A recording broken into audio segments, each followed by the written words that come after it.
Hi guys, welcome to our channel. Here we share the experiences of people from around the world who have had near-death experiences. Please support us by sharing our videos and help spread awareness to your friends so they can appreciate the opportunities in life more. We hope this channel brings light, hope, and love to all of us. Thank you to everyone who supports us on this journey. I loved the outdoors and had a fantastic time in the Adirondacks. We were fishing, water skiing, and enjoying a lake toy. My brother-in-law was spinning us around, and we were laughing and having fun.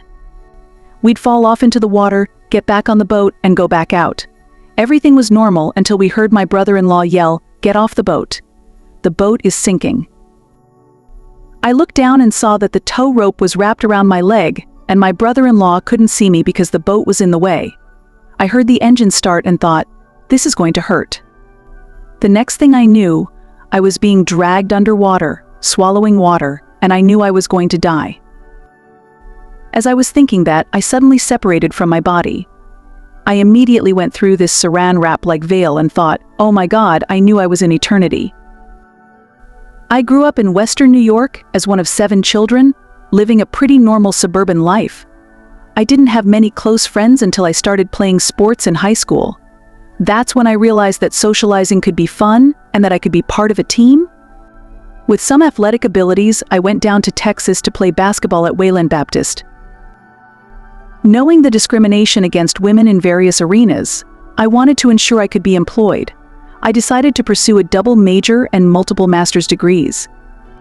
After college, I worked and continued my education, earning a master's degree in physical education and another in oriental medicine and acupuncture. Eventually, I ended up in Phoenix and was hired by the community college system. I worked as a professor for the next 30 years, retiring in 2015. I loved the outdoors, and we grew up in Ontario. My brother-in-law's company had cabins in the Adirondacks, where families could spend 2 weeks during the summer. It was our week to enjoy the cabin, and we always had great fun in the Adirondacks. We would go fishing, water skiing, and use an inflatable raft with pontoons called a lake toy, which could be towed around the lake for those who didn't want to water ski. This was a normal, regular summer in 1998. We had been out early morning fishing and decided to get on the lake toy before lunch. On the boat were my brother-in-law, his nephew, his nephew's baby, my older sister, and me. My sister and I were going to ride the lake toy, which was being towed by a rope. My brother-in-law was spinning us around, and we were laughing and having a great time. We fell off into the water, and then got back on the toy. Everything was normal my life, what I was doing until it wasn't. On my brother-in-law's boat, there's a device torqued into the bottom to prevent water from coming on board, making it nearly impossible for the boat to sink. We had just gotten back on the boat after falling off, and my sister was behind me on the raft, letting out the rope. We had just been pulled out when we heard my brother-in-law yell, "Get off the boat." The boat is sinking. It seemed impossible, but my sister threw the tow rope to the left. Tow ropes are made of nylon, so they float on the water. We had our life jackets on, and as we went into the water to the right, everything happened so quickly. The inflatable toy was in front of me, my sister was behind me, and I looked down to see the tow rope wrapped around my leg. I thought to myself, that's impossible. There's no way this rope could be around my leg. I wondered if it was an optical illusion, but it was indeed wrapped around my leg, and my brother-in-law couldn't see me because the bullet was in the way. I heard the engine start, a twin-powered engine with a lot of power, and I thought, oh, this is gonna hurt. As he took off, the tow rope tightened around my leg, strangling it to the bone. The pain exploded in my head. It was excruciating. The next thing I knew, I was being dragged underwater. The boat, the bullet, myself, and my sister were all there. She later said she was watching her husband kill her sister, knowing he was focused on getting the boat to shore before it sank, especially with a baby on board. I was being drowned. The force of the water hitting my chest was immense, and my air bubbles were escaping. Here's what I was thinking: I really could use that air. Oh my God, despite all my college education, I couldn't get out of this situation. The power of the boat was overwhelming, and I started swallowing water. The entire time, I knew I was going to die. I wouldn't say I felt peace, but I didn't feel angry either. It was just a knowing there was nothing I could do. Since I was hanging on, I began to think about where they would have my funeral. Would it be in Arizona or New York? How would they manage it? As I was thinking about this, I suddenly separated from my body. I immediately went through a thin, saran wrap-like veil. As I popped through, I realized, oh, I'm dead, I brought my consciousness with me, and I thought, wow, that's pretty cool. Then it hit me there's a difference between time and no time. I knew I was in eternity. Everything started vibrating, and it felt like each cell, trillions of them, had a happy face, like they were giggling.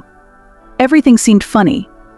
I looked down and asked, "What are you guys doing?" I heard the cells in my body saying, "He's coming, he's coming, he's coming." I wondered, who's coming? As I slowly looked up, I felt something rising. If this was the earth, I could feel it coming up from below. As it approached, I realized, oh my God, it's the creator of the universe. My cells were excited, and I understood why. This was so exciting. Suddenly, I was face to face with the creator of the universe, who didn't have a face or a pronoun. It wasn't a he, she, or it was simply the creator of the universe. The only way I can describe it is like the aurora borealis, a wavy, colorful, electric being. I don't know if you know about telepathy, but this was my first time experiencing it. Imagine going to a drive-through bank where you put your money in a little tube and it gets sucked away with a whoosh. It was like that, a tube of knowledge being sent directly into my brain. When it got there, it unpacked itself, and I thought, oh my God, this is really cool. As I had a thought, the creator of the universe had the exact same thought. It went like this, I thought, the creator of the universe, and I heard back, I am the creator of the universe. I was amazed, realizing, oh my God, you know everything, and I heard back, I know everything. It was a beautiful conversation, and I knew I was in the presence of the creator of the universe. I started to grasp the true expanse of what it means to be eternal. People talk about being multidimensional, and it was like, oh my God, this is just so amazing. I began looking back toward Earth, thinking, I hope they're going to be okay with me being dead and drowned. As I started to look back, I heard this telepathic being, not God, say, don't worry. As soon as I heard that and turned back, everything on Earth disappeared. All the 3D people I knew, their existence, no longer occurred to me because I was so focused on the present moment of what was happening here. I thought, you know everything, and God responded, I know everything. Then God said to me, I even know the number of grains of sand on a beach in New Zealand. Of all the things he could have picked, why would God say that? Next thing I knew, I was rocketed down to a beach in New Zealand. My eye was right up against a grain of sand, and I instantly knew how many grains of sand were on that beach. Then I rocketed back up in front of God, utterly amazed. He said, I even know the number of hairs on your head. Information was being sent to me through telepathy, entering my mind in this extraordinary way. Then, suddenly, the concept of love became tangible, shooting through my body in a way that felt incredibly real. Even though I didn't have a physical body, it was as if I did, and I was experiencing bliss and love like never before.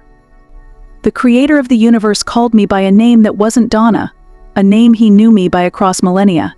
I was in a space I never wanted to leave. I was moving through the universe, gaining knowledge about how things work, how everything fits together.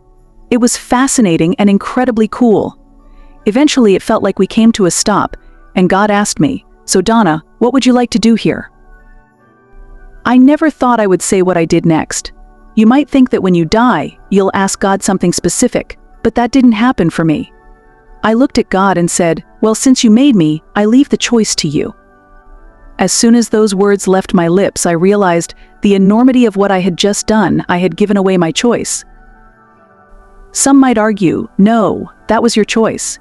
You chose to leave it to God, but in that moment, I felt a deep understanding that I had surrendered something significant. I gave away knowing what was going to happen next. Okay, I've got to give the choice to you, I said, as soon as I realized what I had done and knew I couldn't undo it. Oh no, I thought, I just swore in front of God. I waited for his response, but instead I heard a voice I don't know who's saying, when you go back, you will tell people how important choice is in their lives. Here's what choice means. It's not just about what you'll have for dinner. Every moment of your life, You're making choices in your thoughts, in how you perceive others, in how you respond to stories that challenge your beliefs. Even silently disagreeing is a choice. This experience taught me how precious choice is to human beings. We often talk about free will, but this experience showed me it's more than that. It's about the profound significance of every moment of choice. Many people might think they're just sitting in a coffee shop or doing something mundane, but even their thoughts hold energy and impact. As I received this lesson in surrender and choice while waiting, I felt like I was suspended in a state of understanding. It was as if I were unhinged, falling back towards earth. Then, I heard a voice say, "Good answer," just as I felt myself landing back inside my body. I snapped back to reality, realizing my lungs were full of water. I was disoriented, trying to comprehend what had just happened. Meanwhile, my brother-in-law, who had been driving the boat, felt a hand on his shoulder, though no one was there. Startled, he turned around, only to see the boat slowing down, and he noticed the bullet behaving strangely. It was surreal and almost funny how it unfolded, considering it was happening to me. When I realized I was alive, I began swimming towards the surface, feeling human hands under my armpits. I thought it was my sister, but when I looked down, I saw the rope still wrapped around my leg. There's no way they're getting this rope out, I thought. Miraculously, as soon as I said that, the rope came undone. I surfaced, expecting to see my sister, but no one was there. I felt someone pounding on my back, helping me expel gallons of water. My sister must have swum like Superwoman across the lake to reach me. Looking down, I saw my leg and realized it was in half. I held onto it, shouting at my sister not to look, but she did and started screaming. I tried to stay calm and instructed Cindy on what to do for first aid. "Okay, Cindy, I'm going into shock. Make sure my legs are elevated and apply pressure," I told her. Meanwhile, my brother-in-law hurried to get help. He returned with another boat, but he wasn't rushing because he didn't know what had happened out on the lake. Despite my warnings, he looked at my leg and wanted to get me onto the boat. I insisted that if he did, my leg might fall off, so I asked him to just drag me back to shore. We made it back to the dock, where the ambulance was waiting. Even on the way to the hospital, they began treating me, concerned about the giardia in the lake water I had swallowed and the swelling in my leg. At the hospital, I received antibiotics, pain medication, and further treatment for my leg.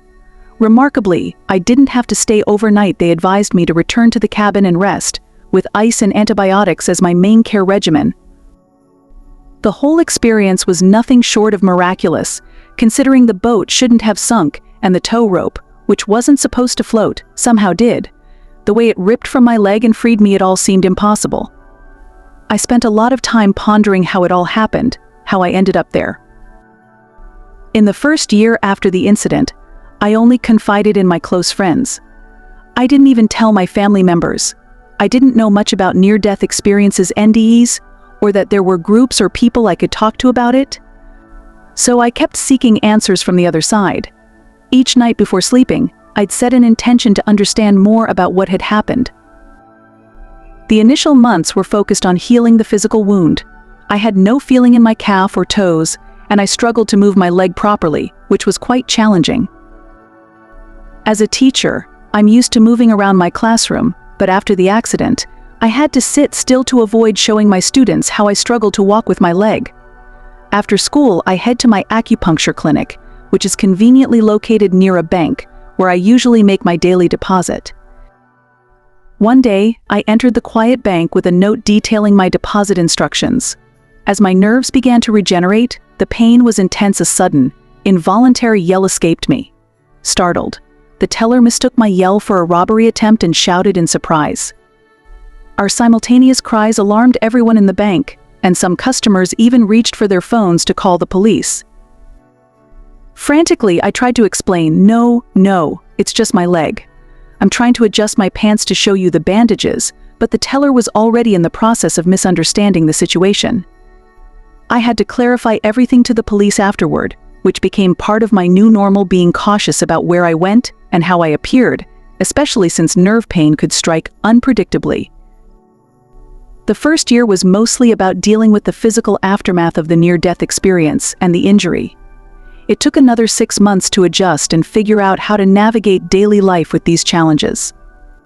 There have been ongoing physical issues to manage since the NDE. It wasn't until years later that I learned about organizations like IAND's International Association for Near-Death Studies and the Monroe Institute, where I could connect with others who had similar experiences. When people ask me what it was like, I explain that to me, it felt like a designer death, a personalized experience tailored to who I am, down to the smallest detail. It shattered my previous beliefs and upbringing, and it took years to integrate this profound spiritual experience into my life. It was as if someone had said, "This is how God works," but what I saw and heard was completely different. My near-death experience changed everything I thought about life. Every moment since then has been viewed through a different lens. I've experienced deep love here on Earth, and now I know what that love truly means. It's the most powerful force imaginable. However, the love I encountered there was pure and transcendent.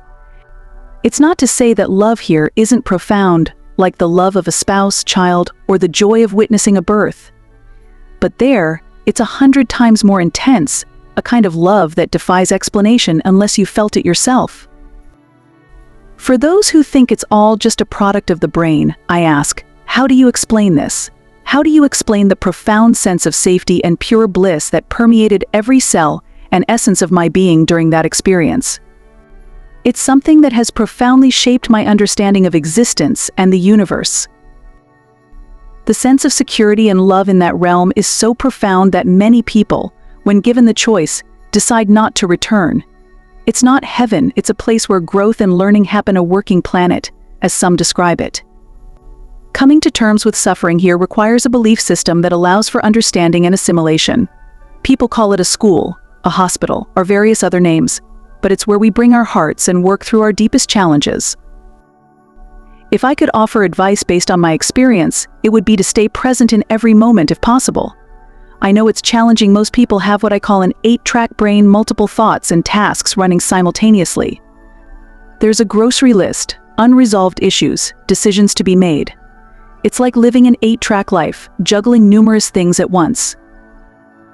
It's challenging to bring our focus to the present moment, so the first step is cultivating awareness, knowing where you stand spiritually, in your beliefs, and in your life's journey. I often see this with my students, understanding their beliefs, goals, and current state in life. The next step is embarking on a search for truth, meaning, or understanding. Some embark on a journey through Catholicism, Judaism, Christianity, Hinduism, or other paths, searching for what resonates as truth. Over time, this journey evolves as we assimilate new information and experiences. In our education and life journey, it's important not to be consumed by constant doing. I often remind people that they are human beings, not just human doings. Take a deep breath, consider different perspectives, and see if there's a small shift in perception that can make a difference. A degree of change in perspective can lead to significant insights. It's about allowing that awareness to bubble up inside you and being open to growth and change. Are you aware of the possibilities? Could you entertain the idea of angels, or even an afterlife? I understand skepticism before my experience. I too might have dismissed these notions.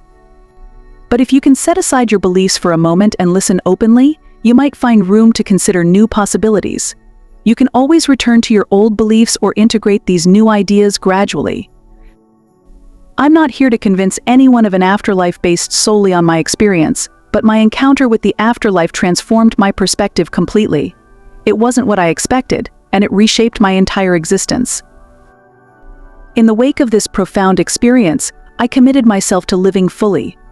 I delivered laptops to Mayan students in Chiapas, provided humanitarian aid in war-torn Croatia, and contributed during the 2008 earthquake relief efforts in China. These experiences made me more than just a humanitarian, poet, and writer. They allowed me to deeply connect with our planet and its people. People often ask me about my experiences, and almost everyone would say, "I'm waiting for retirement," or "I'll do that when the kids are older," or "once this check comes in." I understand practicality. Sometimes you can't drop everything and pursue your passions immediately. But what I learned is that waiting indefinitely isn't the answer. We should never tell ourselves, "I'll wait." For me, I've embraced life fully. I host a podcast, I'm learning metalworking to create jewelry. I want to experience all of this here and now. None of these opportunities for creativity and exploration are waiting for me on the other side. So I set up my home with different spaces: a podcast room, a music room, so I can fully enjoy and engage in these passions right here, right now.